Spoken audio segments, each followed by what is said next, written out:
네, 오늘 설교의 제목은 기적의 문제입니다. 기적의 문제. 어떤 역사적 사건이든 간에 그 사건의 신빙성은 최초 목격자들의 증언이 중요하고, 그 사건의 목격자들의 증언이 얼마나 초기에 잘 기록되어 있느냐에 그 신빙성이 달려 있습니다. 누가복음과 사도행전은 초기 기독교 신앙의 최초 60년에 관한 생생한 기록입니다. 누가복음은 세례 요한의 출생부터 시작해서 예수님의 부활까지, 그리고 사도행전은 예수님의 승천부터 시작해서 사도 바울의 로마 감옥에 투옥될 때까지 기록입니다. 60년, 초기 60년입니다. 누가가 누가복음과 사도행전을 기록했을 때가 60년대, 서기 60년대 중반이었으니까 예수님의 십자가 사건이 있은 후에 한 30년 정도 지났을 때입니다. 그러니까 이것만 해도 이미 30년 정도 지나가지고 이 정도 기록물이 나올 정도면 굉장히 초기에 잘 정리됐다고 할 수 있습니다. 그런데 그러면 예수 십자가와 부활 사건과 또 이제 누가복음 기록할 당시 60년대 중반까지 한 30년 정도의 시간이 흐르는 동안 그러면 무슨 일이 있었는가?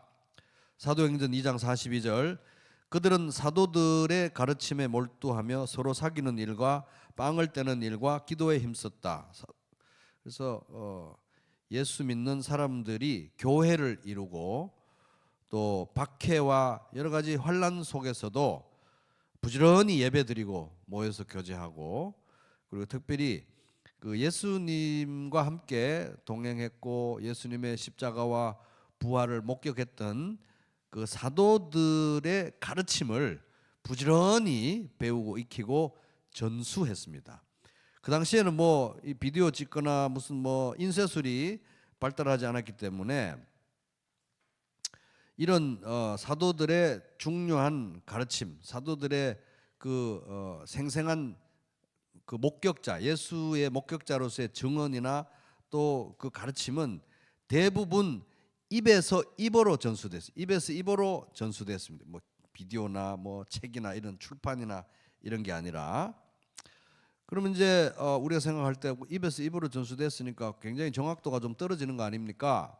그거는 오늘날 비디오나 이런 출판 문화에 익숙해져서 이 구전 문화로부터 완전히 동떨어진 사람들의 입장이고, 그 당시에는 다른 매체가 아니라 이 구전이 굉장히 중요했습니다. 구전이 입에서 입으로 중요한 기억들을 간수하고 전수하는 게 너무 중요해서 이 구전 문화는 굉장히 정교하고 정확했습니다. 특별히 어떤 공동체가 그 어떤 기억을 공동체의 기억으로 함께 간수하고 전수하는 때는 굉장히 서로 크로스 체크가 되기 때문에 정말 정교하게 이제 전수가 됐습니다.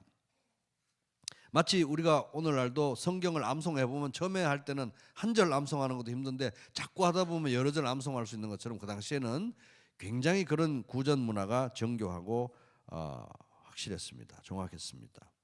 그래서 누가가 누가복음을 기록할 당시에는 이제 그가 이제 어떤 자료들을 사용했을 거 아니에요. 그가 사용했던 자료들은 첫째로는 이제 아직 30년밖에 안 지났기 때문에 아직도 살아있는 목격자들, 생존 목격자들의 생생한 증언과, 둘째, 교회 공동체가 공동체적으로 간수하고 전수했던 그 구전의 내용들, 구전되었던 내용들, 그리고 셋째는 이미 그런 자료들을 가지고 이 의사 누가보다도 먼저 앞서서 예수님의 일대기를 기록했던 그런 자료들을 누가가 사용했던 것으로 보입니다. 누가복음 1장 1절부터 3절에 보면 우리 가운데서 일어난 일들에 대해서 차례대로 이야기를 엮어내려고, 예수님에 대해서 엮어내려고 손을 댄 사람들이 많았습니다.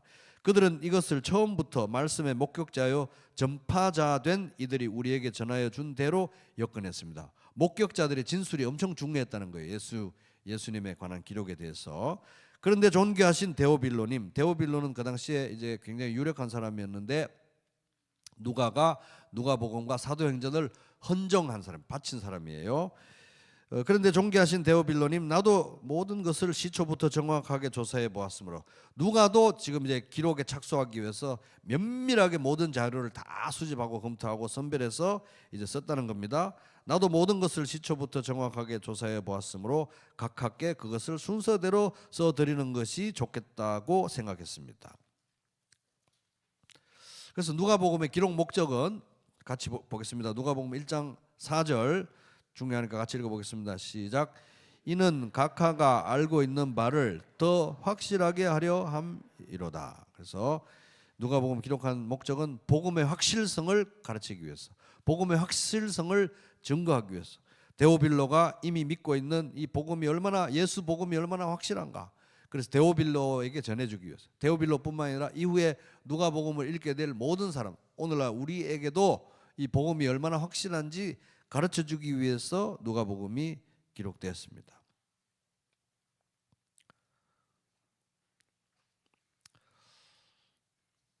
근데 이 복음의 확실성은 이제 이 최초로 이제 읽게 되었을 독자인 데오빌로에게만 중요했던 것이 아니라, 그리고 우리들에게만 중요한 것이 아니라, 사실은 이 복음의 확실성, 예수 복음의 확실성의 문제는 이 누가복음을 쓴 누가 자신에게도 엄청나게 중요한 문제였습니다. 이것이 확실한 게 예수 복음에 대해서 기록하는 것이 누가 자신에게도, 의사 누가 자신에게도 매우 중요한 문제고 관심사였습니다. 그도 그럴 것이, 누가는 이 사도 바울의 전도여행, 2차 전도여행부터 사도 바울이 순교할 때까지 한 18년 정도를 사도 바울과 동행, 선교 여행 가운데, 선교 사역 가운데 동고동락하면서 가까이에서 자기의 스승 바울의 그 신앙과 사역하는 모습을 봤거든요. 그 사도 바울이 얼마나 예수님을 사랑하는지, 얼마나 예수님의 복음을 귀하게 여기는지, 그리고 바울이 믿고 전했던 그 복음이 어떻게 사람들을 바꿔놓는지, 어떻게 교회가 세워지는지, 어떤 역사가 일어나는지를 똑똑히 보았습니다. 그래서 특별히 이제 바울은 뭐 현란한 말솜씨나 뭐 재주나 이런 재간이나 사람을 막 이렇게 사람 비율을 맞춰가면서 막 이렇게 세일즈맨처럼 그렇게 전도한 게 아니라, 진짜 그야말로 자기가 말했던 것처럼 전도의 미련함으로 전도하고 가르쳤거든요. 그래서 사도 바울은 복음을 전할 때 제일 중요한 게 팩트가 제일 팩트, 복음의 사실이 제일 중요한 것입니다. 그래서 복음 그대로, 사실 그대로 전했을 때 사람들이 변화되고, 사람들이 뒤집어지고, 교회가 생겨나고, 온 도시가 통째로 변화되는 그런 역사를 사도 바울도 너무너무 중요하게 생각했고, 그걸 옆에서 본 거예요. 야, 사람을 바꾸는 거는 무슨 감언 이설이나 무슨 그 세일즈나 이런 게 아니라 복음의 사실 그대로, 예수 복음의 사실 그대로가 너무너무 중요하구나. 그래서 바울은 그렇게 예수님을 사랑하고 예수님의 영광을 위해서라면 목숨이라도 내놓을 것처럼 그렇게 헌신하고, 결국 순교하는 것까지도 이제 봤던 거죠.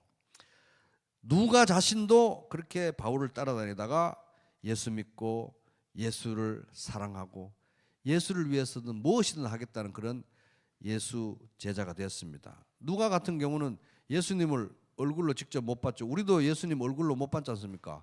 사도 바울은 그나마 예수님이 바울에게 직접 나타나 주기라 했지만은, 누가는 예수 얼굴 못 보고 믿은 사람이거든요. 그러니까 베드로전서 1장 8절, 예수를 너희가 보지 못하였으나 사랑하는도다, 이런 사람이었던 거예요. 누가는 얼굴 보지 못했는데 믿음으로 보고 사랑하는 사람이었던 거예요. 그러니까 예수님께서 이렇게 말씀하셨습니다. 예수께서 이르시되, 너는 도마에게 말했습니다. 너는 나를 본고로 믿느냐? 보지 못하고 믿는 자들은 복되도다. 우리가 그런 사람이고 누가도 그런 사람이었던 거예요. 보지 못하고 믿었는데도 그 누구보다도 확실하게 예수 믿는 사람이었고, 예수를 위해서 사는 사람이었고, 그리고 그 스승 바울이 그렇게 예수를 사랑하는 것을 확실하게 믿고 사랑하는 걸 봤던 것입니다. 그러니까 그 누가의 인생의 어떤 시점에서 성령님이 그를 감동하셔서 예수님의 일대기 누가 복음을 기록하도록 명령하시고 인도하셨을 때, 이 사람은요, 그 누가복음에 예수님의 일대기에 관한 자료들을 모집하는 그때부터도, 뭐 오늘은 누구 가서 뭐 누구 인터뷰하는 날이다, 뭐 오늘은 어디 가서 그 집에 보관된 어떤 사료를 내가 받는 날 이럴 때 얼마나 누가는 가슴이 막 벌렁벌렁 뛰었겠습니까? 너무너무 신났던 거예요. 내가 이토록 사랑하고 내 스승 바울이 그토록 사랑했던 예수님에 대한 자료를 내가 받아가지고 수집하고 기록하니까 기록하면서도 막 한 땀 한 땀 기록하면서도 너무 가슴이 뛰고 눈물이 나고 그랬을 거예요. 우리가 이제 그는 기록하면서 그랬겠지만 우리는 누가복음 읽으면서 그런 감동에 참여할 수 있는 것입니다. 그러니까 누가는 사도 바울의 그 선교여행 따라다니면서 복음의 그 사실 그 자체가 사람을 변화시킨다. 죽었던 사람을 살리는 것은 가만 이설이 아니고 복음의 사실성 그 자체다. 이걸 너무너무 잘 알았기 때문에 그래서 복음의 확실성을 가르쳐주기 위해서 누가복음을 썼던 거예요. 예수 복음의 확실성, 예수님의 일대기 자체가 얼마나 확실하게 역사성과 진실성과 필연성을 가지는지 이런 걸 가르쳐 주려고 누가복음을 쓴 거예요.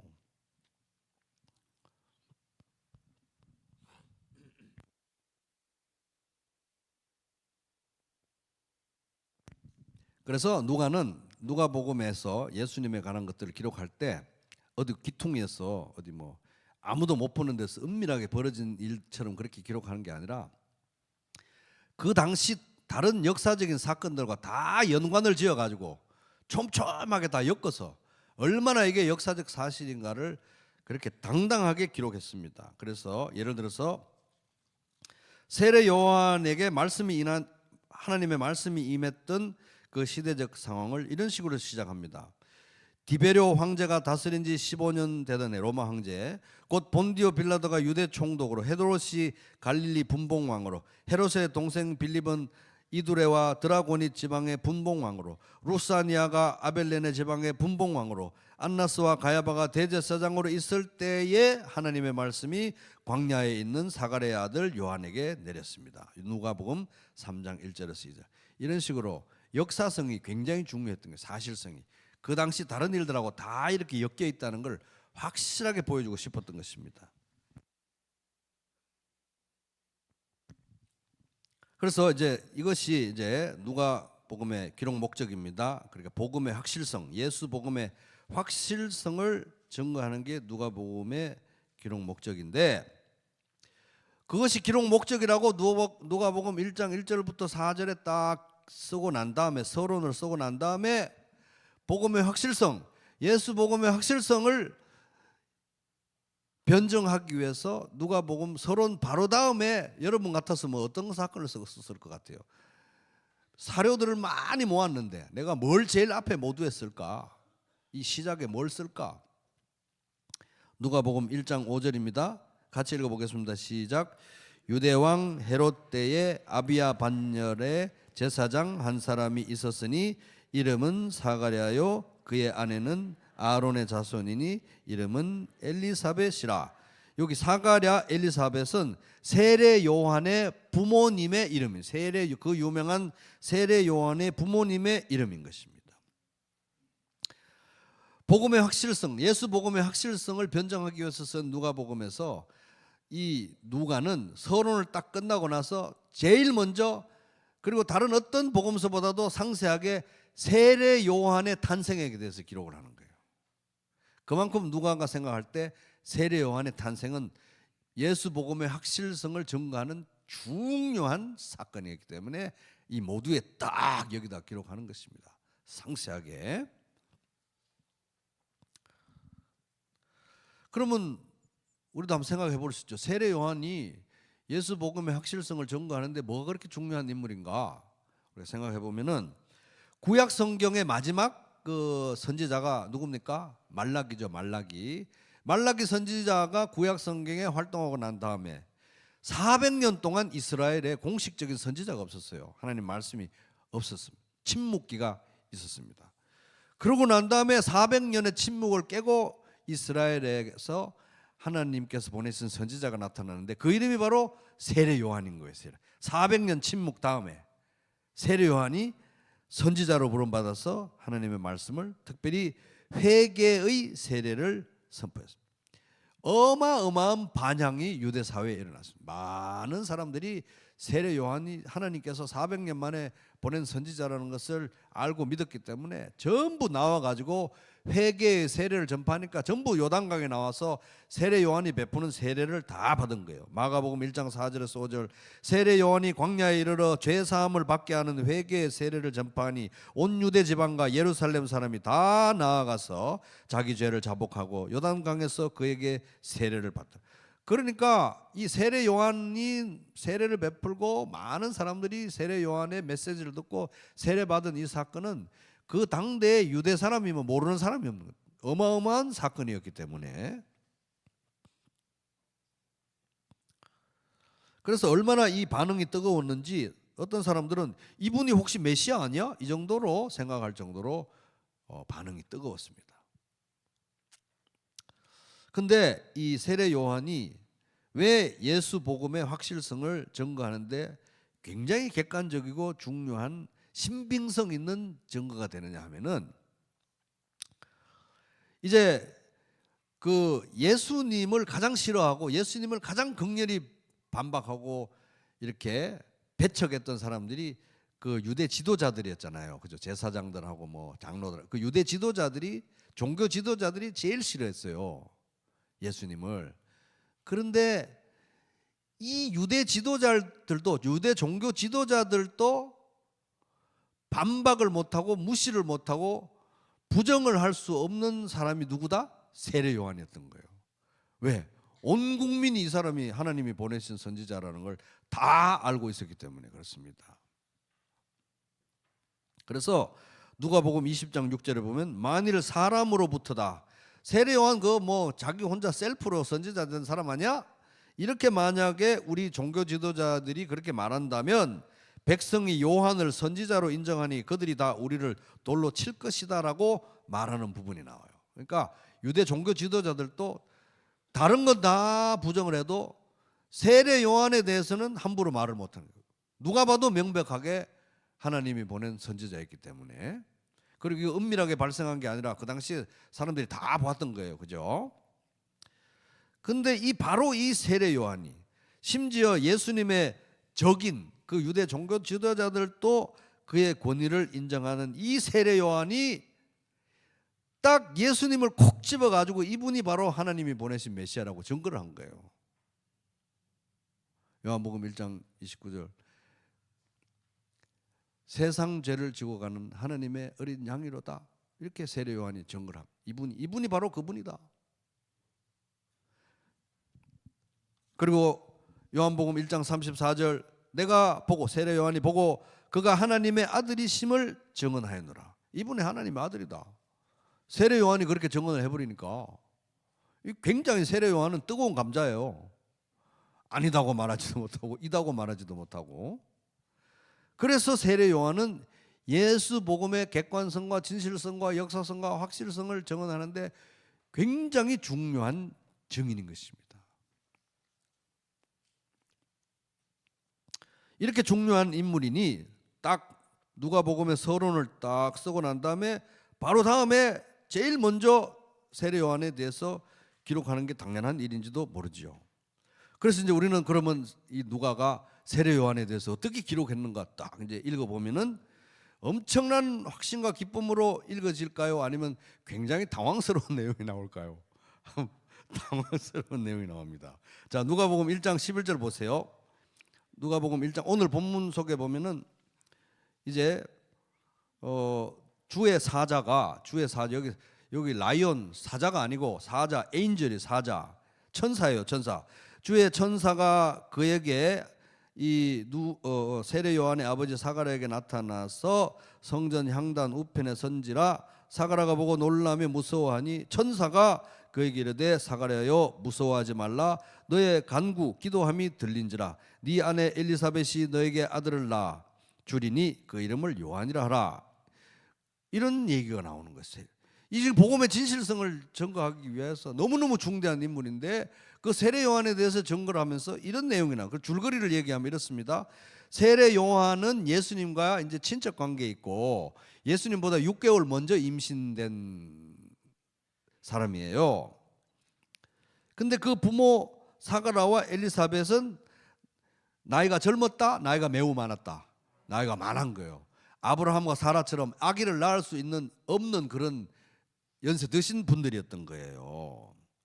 근데 그 엘리사벳이 기적적으로 이 노년에 연세 많은 나이에 아기를 낳았는데 그게 세례 요한이라는 겁니다. 그렇게 해서 임신된 그 사건 정황이 그것도 그냥 보통 일이 아니라 천사가 나타나서 얘기를 한 거예요. 천사가 나타났다고 애매모호하게 얘기하면 좀 덜 당황스러운데 천사가 이름도 있어요. 가브리엘이라고. 그 가브리엘이 얘기를 해줘가지고 이 늙으신 엘리사벳이 임신을 해서 애를 낳았는데 세례 요한이라는 거예요. 그러니까 이제 우리 이것을 믿는 성도들은 그렇다 쳐도 예수 안 믿는 사람들은 친구가 누가복음 좀 읽어보라고 해가지고 누가복음 좀 읽어보니까 첫 페이지에 천사 나오지, 가브리엘 나오지, 늙은 이 할머니가 애 낳았다는 얘기 나오지. 그러니까 이거 너무 올드한데 시작부터 이게 뭐야 이거 덮어버린다는 거예요.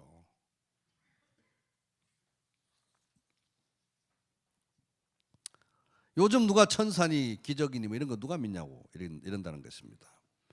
우리 사실 예수 믿는 사람들도 너무 이제 또 요즘 이 사고방식에 찌들어 있다 보니까 이런 거 보면 당황스럽거든. 어떻게 꼴깍 삼켜야 될지 너무 당황스러워서 빨리빨리 넘어가 버려요.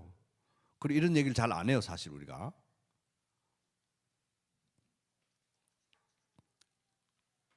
그래서 이제 문제는 이 성경 전반에 특별히 이 복음서에 예수님의 일대기에 이렇게 기록된 이런 기적들, 요즘 시각으로 보면 말도 안 되는 이런 기적들, 그리고 천사들, 이런 초자연적인 현상들, 이런 거를 우리가 어떻게 받아들여야 되냐는 겁니다. 과연 이런 일들은 정말 성경의 신빙성을 훼손하는가, 복음서의 신빙성을 훼손하는가, 말도 안 되는 얘기로 덮어야 될 만 그런 어떤 단초를 제공하는가 하는 것입니다.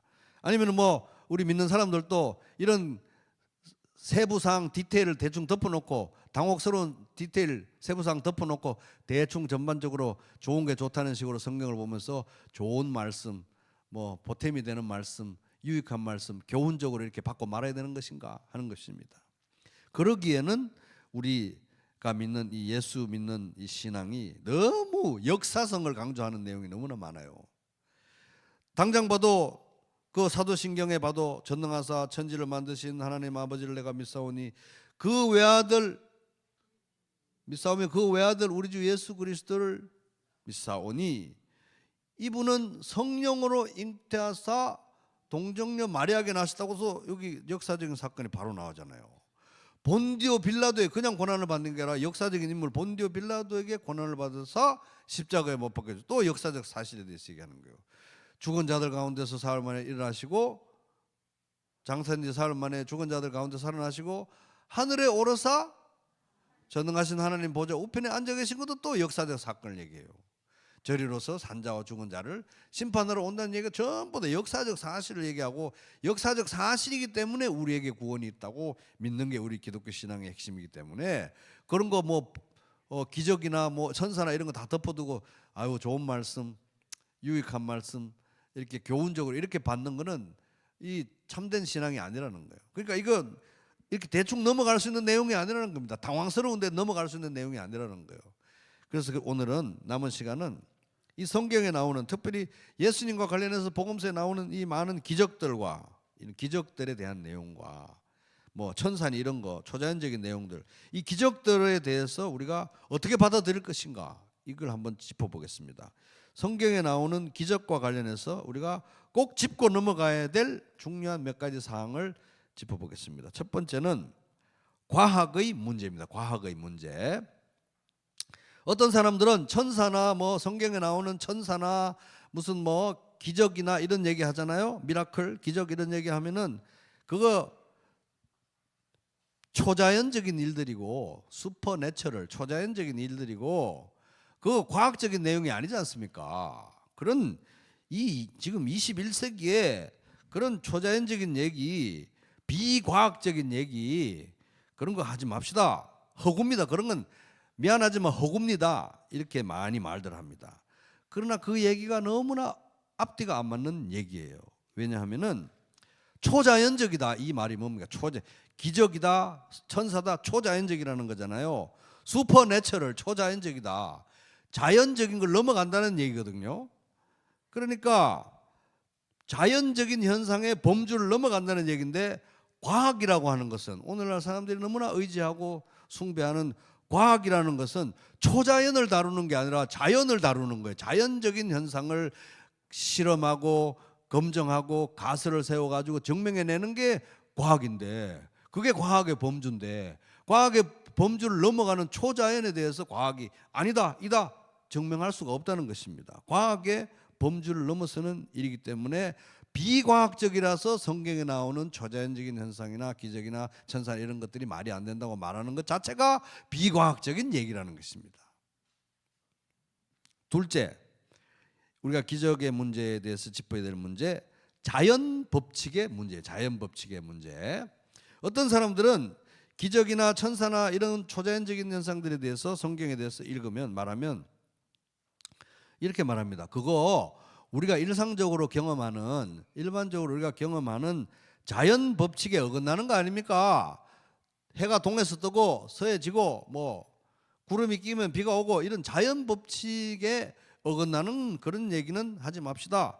자연 법칙에 어긋나는 그런 비과학적이고 전근대적이고 비상식적인 그런 얘기, 그거는 그냥 허구로 좋게 받아들이는 게 맞지 않나요? 이렇게 얘기를 하면서 이분들이 뭐라고 얘기하냐면은, 그 성경이 벌써 써진 지가 2000년이 다 됐는데, 제일 늦게 써진 게 2000년이 다 됐는데, 이 성경 시대 사람들은 그 당시에 미개했기 때문에, 오늘날처럼 발달된 과학이 없고 지성도 미개했기 때문에 이 천사니 뭐 기적이니 이런 자연 법칙에 어긋나는, 자연 법칙에 준하지 않는 그런 얘기들을 하면, 그는 그 사람들은 미개했기 때문에 그냥 무비판하게, 비판하지도 않고 받아들인 거지요. 이렇게 말한다는 거예요.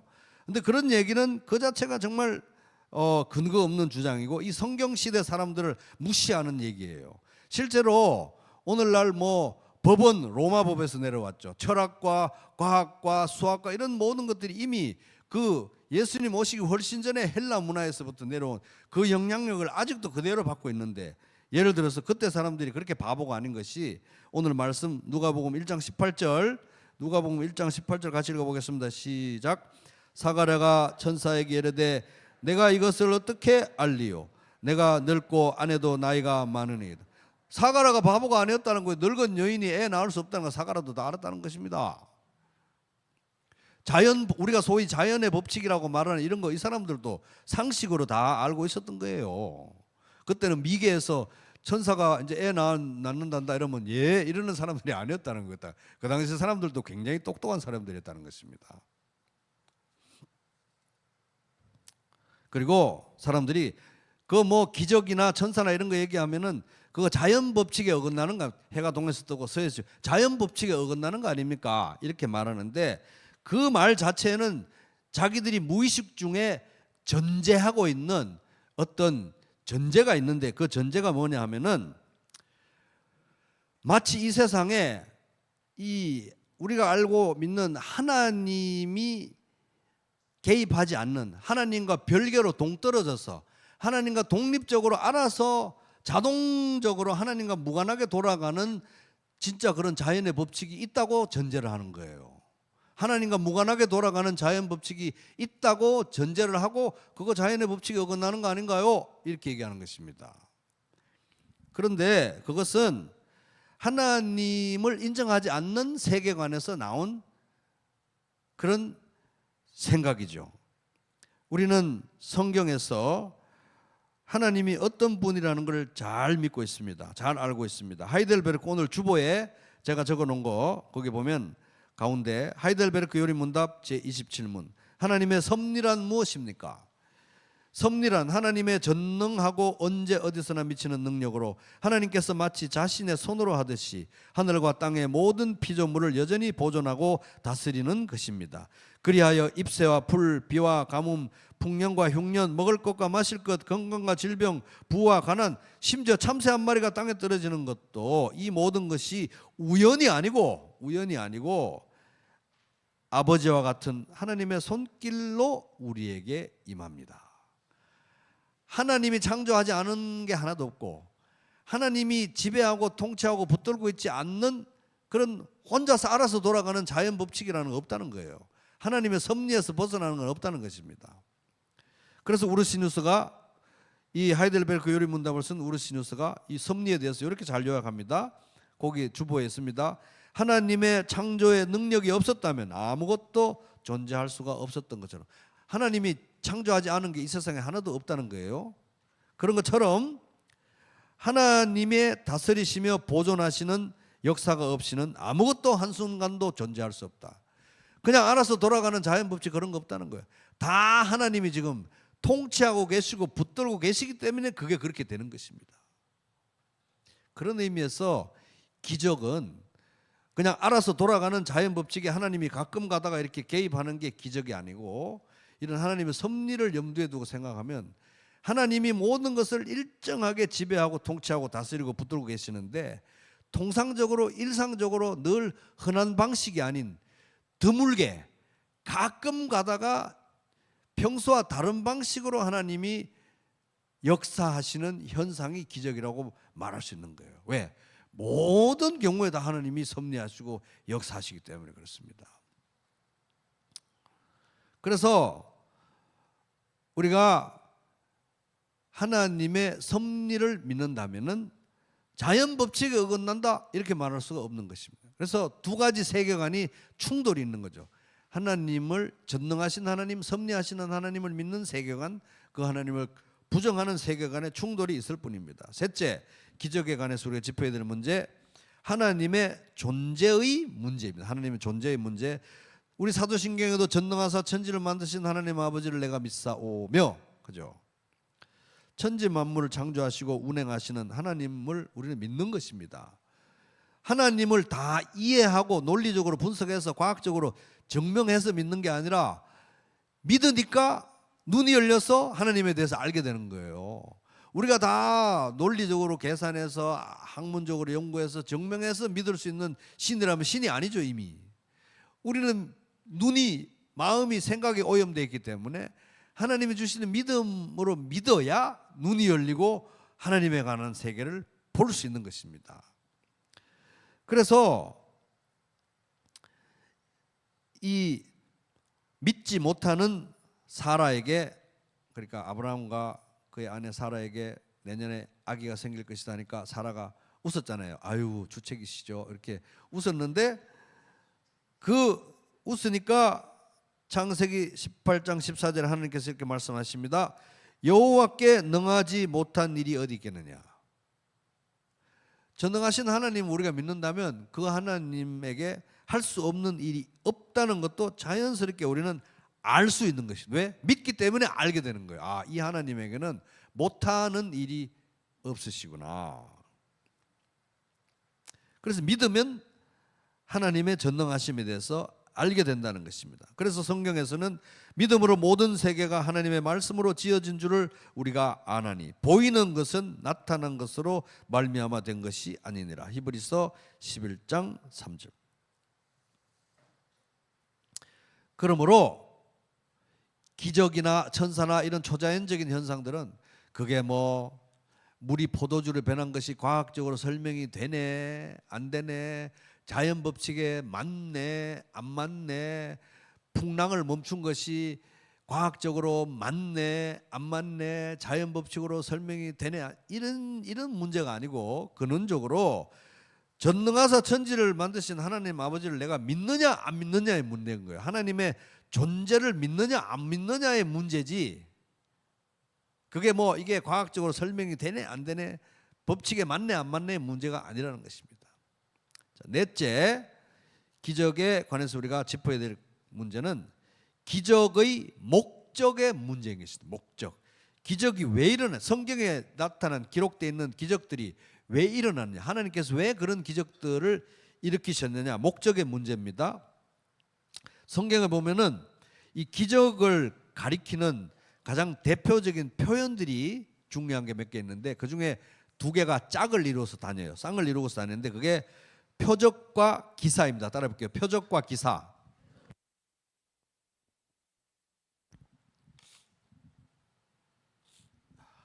여러분도 표적과 기사라는 말 많이 들어보셨죠? 표적은 이제 뭔가를 가리키는 겁니다. 가리키는 거. 사인이에요. 사인. 교통 표지판 사인처럼 뭔가를 가리키는 게 표적. 기사는 그야말로 기이한 일, 놀라운 일, 깜짝 놀랄 만한 일이에요. 그래서 표적과 기사를, 기적을 가리키는 표현이 표적과 기사. 그래서 기적의 목적은 표적과 기사라는 말 자체가 설명해 줍니다. 가리키는 거예요. 이 표적들은, 이 기적들은 성경에 나오는 기적들은 있잖아요. 특별히 복음서 예수님과 관련된 기적들, 성경의 모든 기적들은 우리가 생각할 때 기적은 그냥 랜덤하게 아무렇게나 막 일어나는 일처럼 생각하는데, 성경에 나오는 기적들은 하나도 후투로 아무 생각과 방향 없이 일어난 거 하나도 없습니다. 성경에 나오는 모든 기적들, 특별히 예수님의 그 이 지상생애 동안 일어난 모든 기적들은 표적은 가리키는 거잖아요.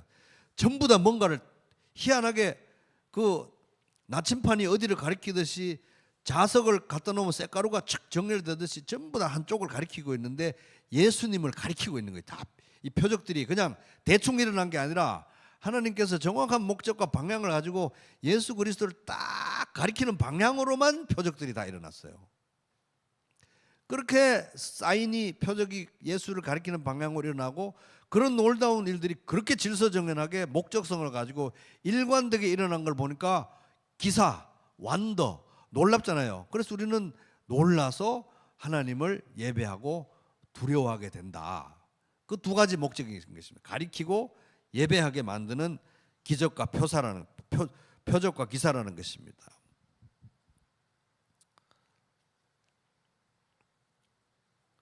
그래서 모든 이 기적들은 전부 예수 그리스도를 향해서 가고 있는데, 그 모든 표적들이 쫙 줄을 서서 예수 그리스도를 가리키고 있는데, 그 표적의 딱 정점에 뭐가 있냐?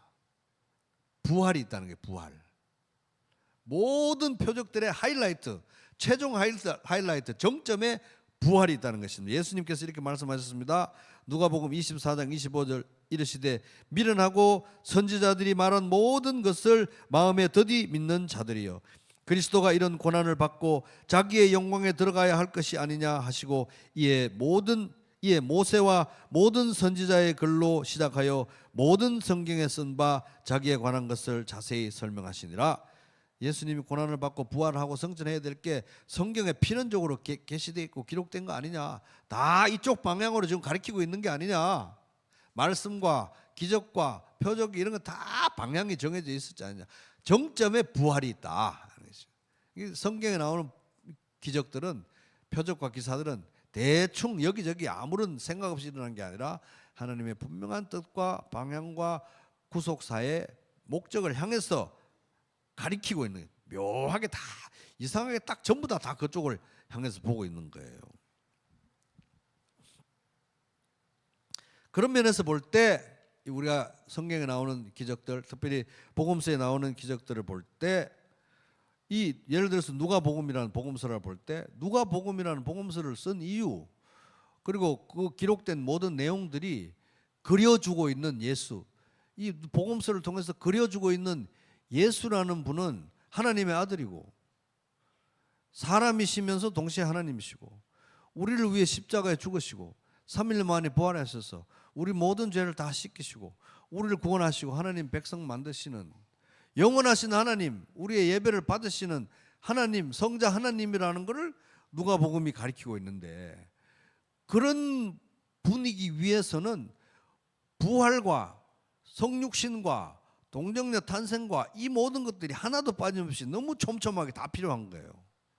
그래서 이게 뭐 과학적으로 가능하냐 안 하냐, 뭐 자연의 법칙에 맞냐 안 맞냐를 떠나서 더 근원적인 질문은, 예수라는 분을 하나님이 계시하고 계신데, 이런 분이라고 복음서에서 기록하고 있는데, 그거에 이 기적이 부합하느냐 안 맞느냐, 방향이 맞느냐 안 맞느냐가 더 중요한 것입니다. 너무 맞다는 거예요. 그 방향으로 모든 기적과 기사와 표적들이 가리키고 있다는 것입니다. 정점에 부활이 있다. 다섯째 문제, 기적에 대해 짚어야 될 거 따라 보겠습니다. 부활의 문제. 이제 부활의 문제인데, 고린도전서 15장 17절, 그리스도께서 다시 살아나신 일이 없으면, 부활이 없으면 너희도 너희의 믿음도 헛되고 너희가 여전히 죄 가운데 있을 것이요 또한 그리스도 안에서 잠자는 자도 망하였으리니 만일 그리스도 안에서 우리가 바라는 것이 다만 이 세상뿐이면 모든 사람 가운데 우리처럼 예수 믿는 사람들이 제일 불쌍한 사람들이라고 바울이 얘기하고 있습니다. 그러니까 이건 뭡니까?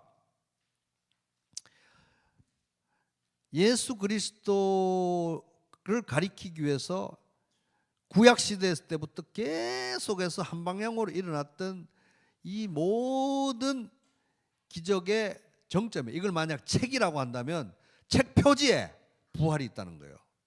정점에 하나로 다 정렬되고 정점에 부활이 있는데, 만약에 부활이 가짜면 다 그 다음에 다른 거 다 가짜라는 거예요. 부활이 진짜면 다른 거 다 진짜라는 것입니다.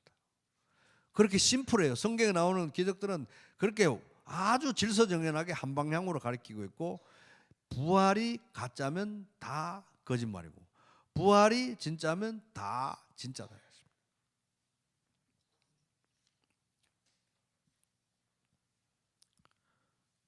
그래서 초대교회 사도들은 복잡하게 안 하고 자기들이 부활의 증인이라고 한 거예요. 부활의 증인. 부활을 증거하고 다녔어요. 우리를 위해 십자가에 죽으신 분이 다시 살아나셨으니 이분이야말로 우리의 구원자시고 주님이 아니시냐, 왕이 아니시냐, 부활의 증인으로 복음을 전가하고 다녔던 것입니다. 그게 교회의 역사, 부활을 목격했던, 예수님의 텅 빈 무덤을 목격했던 부활의 증인들이 증거하고 증언하고, 그 증언을 받아들여 가지고 예수를 믿은 사람들이 또 증인이 되어서 또 증언하고, 그걸 믿었던 사람들이 또 증인이 되어서 또 증거하고, 증인의 증인의 증인의 증인의 이렇게 이어진 역사가 교회의 역사인 것입니다. 그러면서 바울이 복음을 변증하면서 이런 얘기했습니다. 당신들은 하나님이 죽은 사람을 살리심을 어찌하여 못 믿을 것으로 여기나이까? 사도행전 26장 8절. 부활을 못 믿는 게 더 이상하다는 거예요. 이 전능하신 하나님이 독생자 예수님을 우리를 구원하시기 위해서 보냈는데, 이분은 하나님과 사람 사이의 유일한 중보로서 우리의 모든 죄를 지고 하나님 앞에 우리 대신 죽으시고 살아나야 되는 분인데, 그러려면 이 아들 하나님, 성자 하나님이 성육신에서 사람으로 태어나시고 사람인 동시에 하나님이셔야 되고 십자가에 죽으셔야 되고 살아나셔야 되고, 모든 게 다 이렇게 전능하신 하나님의 구원의 계획에 다 일부고 다 이렇게 맞아 들어가는데, 이걸 못 믿는 게 더 이상하다는 거예요. 못 믿는 게, 안 믿는 게 더 이상하다는 것입니다. 당신들은 하나님이 죽은 사람을 살리시면 어찌하여 못 믿을 것으로 여기나이까? 그래서 부활이 참이기 때문에 성경의 모든 기록은, 특별히 초자연적 현상, 또 예수님께서 친히 인정하시는 성경에 기록된 모든 천사들에 관한 기록, 모든 기적 이런 것들은 다 참이다, 예수님을 가리킨다, 이런 겁니다. 그래서 이제 우리가 이런 걸 이제 믿어야 되는데, 에베소서 2장 8절, 너희는 그 은혜에 의하여 믿음으로 말미암아 구원을 받았으니 이것은 너희에게서 난 것이 아니요 하나님의 선물이라. 선물. 에베소서 2장 8절. 이게 이런 걸 누가 어떤 달변으로 사람을 설득시켜 가지고 믿게 하겠습니까? 처음부터, 요즘만 그런 게 아니라 옛날부터 항상 이것은 하나님께서 선물로 믿음을 주셔서 눈을 열어주셔야, 에베소서에서 말하는 지혜와 총명의 이 정신을, 영을 주셔야만 믿을 수 있고, 믿어야만 눈이 열리고 보이는 것입니다. 그래서 믿음은 선물인 것입니다. 그래서 사랑하는 우리 부평에 계신 모든 사랑하는 여러분, 믿음을 달라고 하나님께 기도하시기 바랍니다. 하나님, 저에게 믿음이 없습니다. 이거 볼 힘이 없습니다. 믿음을 주시고 눈을 열어주십시오. 우리 성도들도 마찬가지입니다. 믿음을 주십시오. 믿음을 달라고 여러분 기도하시기 바랍니다. 다행히 믿음을 달라는 기도도 하나님은 받아주세요. 그것도 못 믿는 게 아니라 믿음을 달라고 하는 기도도 받아주시고 응답하시는 하나님이십니다. 믿음을 달라고. 왜? 믿음은 선물이니까. 우리가 사람이 인간의 노력으로 짜낼 수 있는 게 아니기 때문에 믿음을 달라고 본인 스스로를 위해서 또 사랑하는 사람들을 위해서 믿음을 달라고 여러분 기도하시기 바랍니다. 그렇게 해서 이 사실, 이 어마어마한 사실을 믿게 되고 예수 그리스도의 어마어마한 영광과 그를 통해서 우리에게 주시는 이 말할 수 없이 놀라운 하늘에 속한 모든 복을 다 받아 누리게 되는 복된 인생 되시기를 주님의 이름으로 축복합니다.